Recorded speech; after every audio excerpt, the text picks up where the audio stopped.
instruksi dokter misalkan infusnya harus 15 tetes per menit.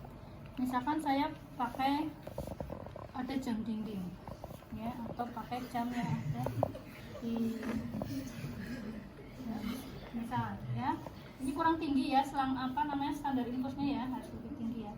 Misal 1, 2, 3, 4, 5, 6 10 menit belum ya, urung 7, 8, 9, hitungan saya benar apa salah? Salah. Oke. 1, 2, 3, 4, 5 menit belum ya, saya lihat di sini 6, 7, 8, hitungan saya salah apa benar? Salah, karena begitu mata saya teralihkan lihat jam dinding atau lihat jam ada di tangan, saya ngitungnya baru 5, begitu kembali harusnya lanjutannya kan 6, dia sudah netes 7 kali. Jadi akhirnya pasiennya overload, kebanyakan cairan. Jadi harus begini ya, 1 menit ya, 15 tetes, 1, 2, 3, 4, 5, 6 sampai 1 menit itu. Ternyata 1 menitnya kok lebih dari 15 tetes ya, turunin, pelanin gitu ya. Setelah dipelankan dihitung lagi dalam 1 menit, 1, 2, 3, 4. Kok setelah dipelanin 1 menitnya cuma 5 tetes tok, dinaikin begitu sampai benar-benar ketemu 1 menitnya sesuai instruksi dokter adalah misalkan 15 tetes. Jadi 15 tetes itu bukan karena 20 tetes, bukan karena pakainya yang ada di sini, ini adalah faktor perkalian aja penghitungan ya, tapi instruksi dokternya betul ya. Misalkan kan kadang dokter nggak memberikan instruksi, pokoknya harus di dalam sekian jam 2 liter harus masuk, kan kamu harus tahu 2 liter harus masuk dalam 8 jam, berarti berapa tetes per menit ya, itu kan rumusnya C-nya dipakai, paham ya, yang kemarin Bu Uci ajarkan ya. Nah sudah selesai, tinggal dirapikan alat-alatnya, pasang infusnya sudah selesai. Ternyata hari kemudian infusnya habis, harus diganti botol infusnya, kita klaim ya, kita ambil botol infus yang baru.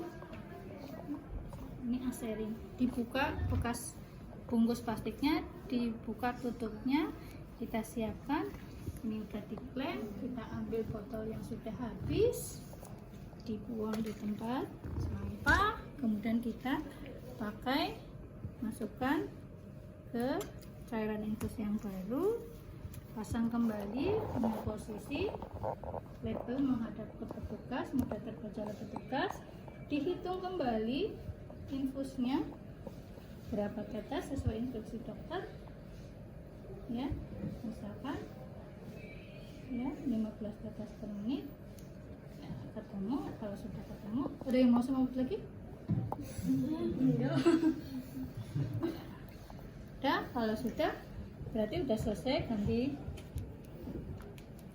botol infus. Nah kalau pakainya cotton gauze dressing atau balut yang menggunakan kapas, ini kan dari kain ya, dari kapas ya, makanya disebut cotton ya, cotton gauze dressing. Itu mestinya setiap hari harus diganti, 24 jam sekali harus diganti. Cuma kalau di rumah sakit, pokoknya kalau belum ada keluhan dari pasien ya nggak akan diganti, belum rawat, karena kan gitu ya, maka harus kita ganti.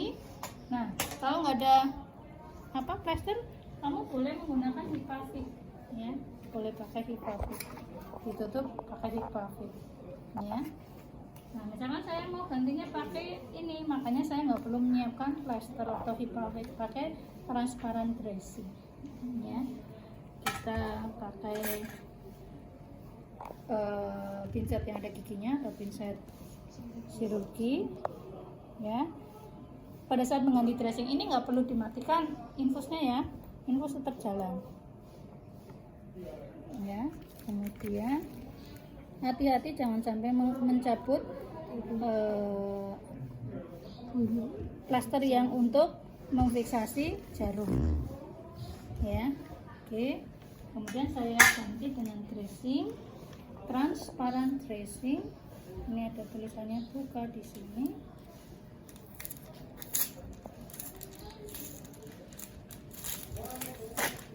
Mestinya tadi ditulis juga ya kalau ada stiker atau apa, kapan dipasang advokatnya atau jarum infusnya harus ditulis ya.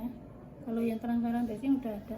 Sekarang tanggal berapa? 26 bulan 2 2024. Ini sebenarnya bukan untuk tanggal terpasangnya dressing, tapi tanggal terpasangnya infus ya. Dan kalau transparan dressing ini boleh diganti 2-3 hari sekali, tidak harus setiap hari ya. Ini lemnya ada di sini. Untuk dressing ini boleh ditutup semua karena kelihatan dia monitoringnya gampang. Kemudian ini ada celahnya.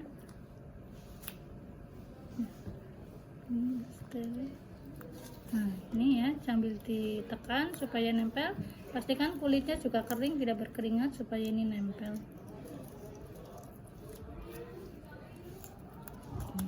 Kemudian ini dilepas labelnya.